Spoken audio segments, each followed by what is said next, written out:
In the first 6 months of 2026, the S&P 500 returned 9.5%. If you had $10,000 invested in a simple index fund on January 1st, you have $10,950 today. Without picking a single stock, without timing the market, without doing anything at all except staying invested. If you kept that same $10,000 in a traditional savings account paying the national average of 0.38%, you have $10,019. The difference? $931 in 6 months. On one decision, whether you were in the market or not.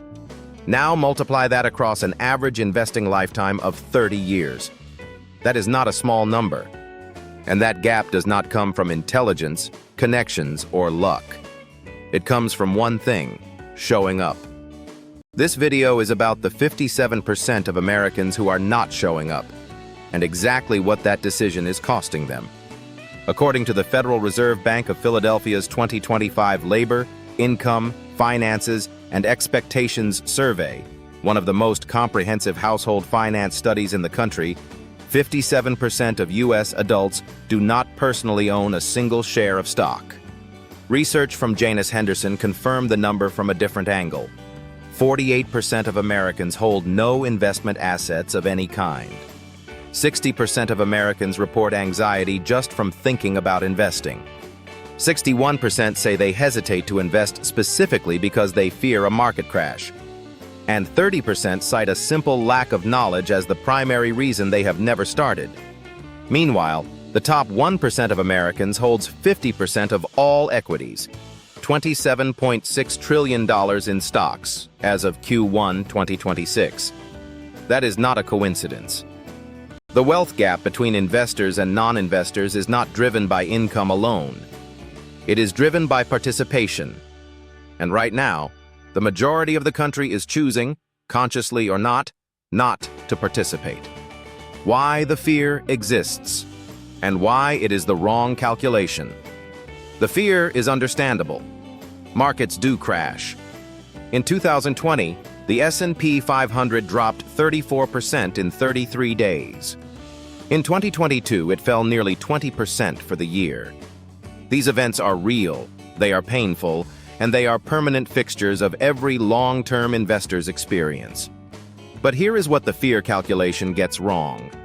It treats the risk of investing as the only risk on the table. It ignores the risk of not investing, which in 2026 is larger than most people realize. Core PCE inflation, the Federal Reserve's preferred measure, stood at 3.3% in April 2026. The national average savings account pays 0.38% APY. That means money sitting in a traditional bank account is losing 2.92% of its purchasing power every year. Quietly, automatically, without a single headline. At 3% inflation, $100,000 in a savings account loses approximately 25% of its real value over 10 years. The account balance looks the same. What it can buy is dramatically less. The fear of losing money in the market is real. But money in cash is also losing, just slowly enough that most people do not notice until decades have passed. The question is not whether to take risk. The question is which risk to take deliberately. What an index fund actually is. Most of the fear around investing comes from a mental image of stock picking, choosing individual companies, watching prices every hour, risking everything on one bet. Index fund investing is the opposite of that. An index fund is a single investment that automatically holds every company in a market index, without you choosing any of them. The Vanguard S&P 500 ETF, known by its ticker symbol VOO, holds all 500 of the largest publicly traded companies in the United States in a single fund. When you buy one share of VOO, you own a small piece of Apple, Microsoft, Amazon, Nvidia, JP Morgan, and 495 other companies simultaneously. The expense ratio, the annual cost of owning VOO, is 0.03% per year. On a $10,000 investment, that is $3 per year in fees. The Vanguard Total Stock Market ETF, VTI, works the same way but holds approximately 4,000 companies, including mid-size and smaller companies in addition to the S&P 500. Its expense ratio is also 0.03%. In 2026, year-to-date, VOO returned 9.87%. VTI returned 10.65%. Over the past 10 years, VOO has averaged 15.42% annually, and VTI has averaged 14.97% annually. You do not need to understand every company inside these funds. You do not need to follow earnings reports or predict economic cycles. You buy the fund. The fund holds America's largest companies. When the economy grows over time, which it has done across every decade since the index was created, the value of the fund grows with it. The three fears, addressed with data. Fear 1. The market is going to crash. Yes, it will. Markets have crashed in 1987, 2001, 2008, 2020, and 2022. Every one of those crashes was followed by a recovery to new all-time highs. The S&P 500 has never, in its entire history, failed to recover from a crash and go on to reach higher levels. The average recovery time from a major market correction, according to historical data tracked by Charles Schwab, is approximately 2 years. The risk is not that the market crashes. It is that you sell during the crash, locking in the loss permanently, instead of staying invested through the recovery. Long-term investors who held through every crash in the last 50 years ended up wealthier than those who stayed in cash. Every single time. Fear 2. I don't have enough money to start. As of 2026, every major brokerage, Fidelity, Charles Schwab, and Robinhood, allows you to buy fractional shares of any ETF, including VOO and VTI, with as little as $1. There is no minimum balance required to open a brokerage account at Fidelity or Schwab.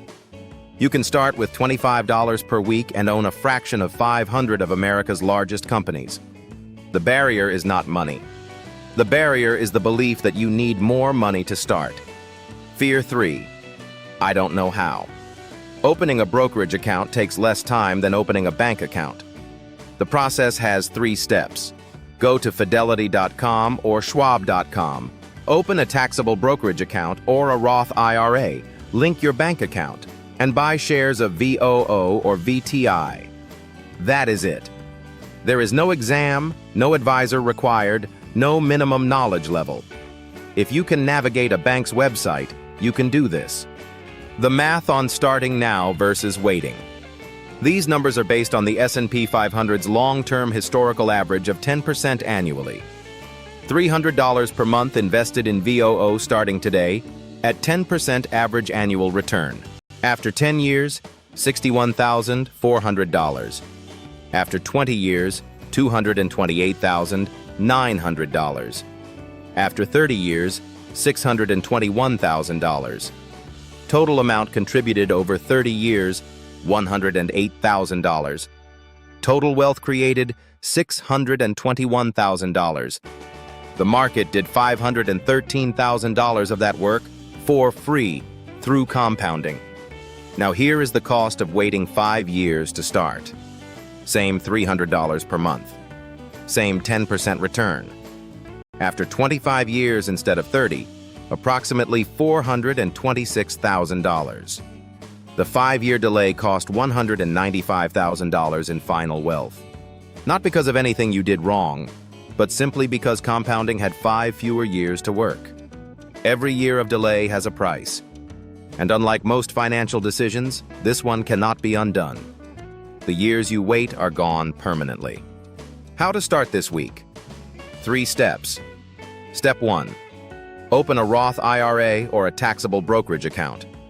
If you have earned income and your modified adjusted gross income is below $150,000 as a single filer in 2026, a Roth IRA is the preferred starting point. Contributions grow tax-free, and withdrawals in retirement are tax-free. Open it at Fidelity, Schwab, or Vanguard. 0 fees to open, 0 minimum balance. Step 2. Set up an automatic monthly contribution. Decide on an amount, any amount. $25, $100, $300. Schedule it to transfer automatically on payday. Automation removes the decision from your monthly routine and makes investing a default instead of a choice. Step 3. Buy VOO or VTI. These two funds cover the entire U.S. stock market at a cost of $3 per year per $10,000 invested. Do not spend time researching individual stocks. Do not wait for a better entry point. Buy the index. Let it run. That is the complete starting framework. 3 steps. Under 30 minutes this week. The wealth gap in this country is real. The top 1% holds 50% of all equities, while 57% of Americans own none. That gap did not form because wealthy people are smarter or work harder. It formed because they stayed in the market, through crashes, through recessions, through every moment that felt like the wrong time to be invested. And everyone else waited for a moment that felt safe. That moment does not come. Markets do not ring a bell when it is safe to enter. They reward the people who show up before it feels comfortable. The S&P 500 returned 9.5% in the first 6 months of 2026. It has averaged 10% annually since 1950. Inflation is running at 3.3%. A traditional savings account pays 0.38%. The math is not subtle. The longer you wait, the more expensive the wait becomes, and the more compounding years you give up permanently. If this shifted how you think about your money, share it with someone who keeps saying they will start investing when the time is right. The time is not coming. The time is now. Subscribe to ApexWealth. Real strategies, verified numbers every week.